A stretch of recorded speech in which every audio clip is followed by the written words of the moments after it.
Marathi font कॅपकटमध्ये कसे वापरायचे हे मी तुम्हाला या व्हिडिओमध्ये दाखवणार आहे. सर्वात पहिले ही वेबसाईट ओपन करून घ्या. कमेंट करा फॉन्ट म्हणून, या वेबसाईटची लिंक डायरेक्ट तुमच्या डीएम मध्ये येऊन जाईल. इथनं तुम्हाला आवडेल तो फॉन्ट डाउनलोड करून घ्या. डाउनलोड झाल्यानंतर तो फॉन्ट तुमच्या फाईल्समध्ये झिप फोल्डर म्हणून सेव्ह होईल. त्याच्यावरती टॅप करून तुम्ही तो ओपन करून घ्या. ओपन करून झाल्यानंतर तो फॉन्ट तुम्हाला कॅपकटला आणायचा आहे. कॅपकट ओपन करून झाल्यानंतर फॉन्ट्स वरती जाऊन माय फॉन्टला ऍड ऑप्शन वरती जाऊन माय फॉन्ट्स वरती क्लिक केल्यानंतर तुम्ही तुमच्या फाईल्स ओपन होईल. त्या फाईल्स मधून डाउनलोडमध्ये जे तुम्ही फॉन्ट डाउनलोड केलेला आहे ते सिलेक्ट करून ओपन करून घ्या, ज्याने तुमचा हा फॉन्ट तुमच्या कॅपकटमध्ये सेव्ह होईल.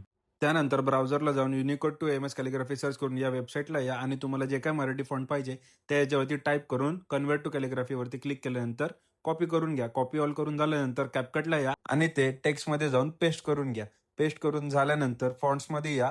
फॉन्ट्समध्ये माय फॉन्टला आल्यानंतर आपण जो फॉन्ट डाउनलोड केला आहे तो फॉन्ट सिलेक्ट करून घ्या. अशा प्रकारे तुमचा मराठी फॉन्ट सेट झालेला आहे. असंच कॅपकट टिप्स अँड ट्रिक्ससाठी तुमच्या भावाला नक्की फॉलो करा.